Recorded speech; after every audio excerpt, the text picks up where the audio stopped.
BC ధర్మదీక్ష రెండో రోజు చేరుకుంది. దీనివల్ల గవర్నమెంట్ ఎటువంటి స్పందన లేదు.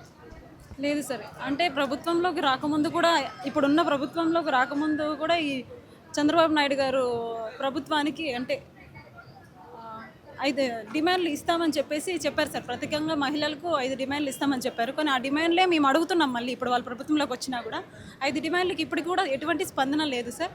కానీ ఫిబ్రవరి 22 జరిగిన బీసీ సింహగర్జనలో మా పార్టీ అధినేత బోడే రామచంద్ర యాదవ్ గారు ఈ 5 డిమాండ్లు కోరడం జరిగింది. కానీ వాళ్ళకి మార్చి 31 గడువు ఇవ్వడం జరిగింది. కానీ అప్పటికి కూడా వాళ్ళు ఎటువంటి స్పందన లేదు. అక్కడికి ఏప్రిల్ 1 నుంచి మేము 10వ తారీఖు వరకు దశల వారీగా పోరాటం చేసాం సార్. బీసీలంతా మా వైపే ఉన్నారని అంటున్నారు సార్. బీసీలంతా వాళ్ళ వైపే ఉన్నారంటే వాళ్ళు మమ్మల్ని వాళ్ళ తొత్తులుగాను, వాళ్ళ కాళ్ళ కింద మట్టలుగాను మమ్మల్ని వాడుకుంటూ సార్ మాకు ఎటువంటి అట్లా. అందుకనేసి మా పార్టీ అధినేత బీసీల కోసం ప్రత్యేకంగా ఒక పార్టీ నుంచి మా బీసీలకు 5 చట్టాలు కావాలనేసి ఇప్పుడు మా అన్న 2 రోజులు అవుతుంది సార్ నిరహార దీక్ష కూర్చొని. మా అన్న ఆరోగ్యం క్షీణిస్తూనే ఉంది. కానీ ఇప్పటికైనా ప్రభుత్వం దిగొచ్చి ఈ 5 డిమాండ్లు మాకు నెరవేరుస్తుందని అనుకుంటున్నాం. కానీ ఇప్పటి వరకు ఎటువంటి స్పందన కూడా లేదు సార్. ప్రభుత్వం దిగి రాకపోతే పరిస్థితి సార్ తర్వాత నెక్స్ట్ మా బీసీ బలం ఏంటో చూస్తుంది సార్ పైన ప్రభుత్వం. రెండో రోజు చేరుకుంది. దీనివల్ల మీ అభిప్రాయం? అన్న, మనము ముందుగా ఈ బీసీ రెండో రోజు దీక్షకు కొనసాగించడం జరుగుతూ ఉంది. మొదటి రోజు పూర్తి చేసుకుని రెండో రోజుకి వచ్చాము. ఇప్పుడు కూడా ప్రభుత్వం దిగి రావడం లేదు. ప్రభుత్వం దిగి వచ్చేదాకా కూడా ఈ 5 డిమాండ్లు ఏదైతే మనము వాళ్ళ ముందు ప్రస్తావించామో మనం ఈ 5 డిమాండ్లు సాధించే వరకు ఈ ఆమరణ నిరాహార దీక్ష కొనసాగిస్తూనే ఉంటామన్న. బీసీలంతా మా వైపే ఉన్నారు అని అంటున్నారు అన్న. బీసీలంతా మా వైపే ఉంటాము అని అన్నారే తప్ప బీసీలు వాళ్ళ వైపు ఉన్నటువంటి అయితే ఇక్కడ ఇంతమంది వచ్చి బీసీలు ఎందుకు మనము హక్కుల కోసం పోరాడాల్సి వస్తూ ఉంది.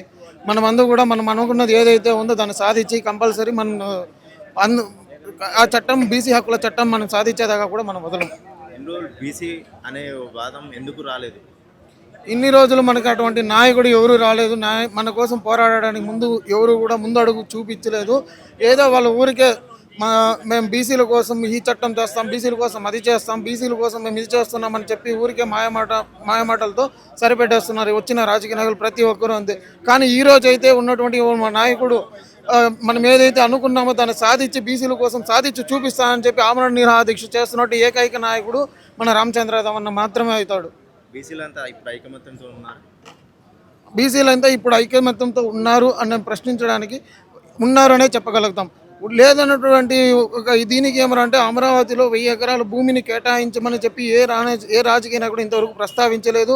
బీసీల కోసం ప్రత్యేకమైనటువంటి చట్టాన్ని ఎవరు అమలు చేయమని చెప్పి ఇంతవరకు కోరడం లేదు.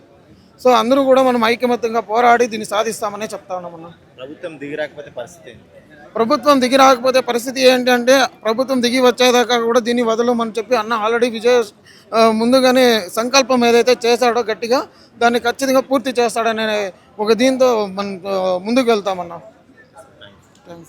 ఏముందండి, మానవ హక్కుల కోసం ఆయన పోరాడుతున్నారు కాబట్టి మరి నిన్నటి నుంచి ఏమి తినలేదు. 1 గంట మనం తినకపోతేనే ఎంతో నీరసం వస్తుంది ఎండాకాలం సమయంలో. మరి జనం కోసం ఆయన పోరాటం చేస్తున్నారు మానవ హక్కుల కోసం కాబట్టి పెద్దవారు దిగొచ్చి మరి ఆయన సంకల్పాన్ని నెరవేర్చాలని అడుగుతున్నాం. ప్రభుత్వం దిగి రావాలని అడుగుతున్నామండి. బీసీలంతా మా వైపే ఉన్నారంటున్నారు.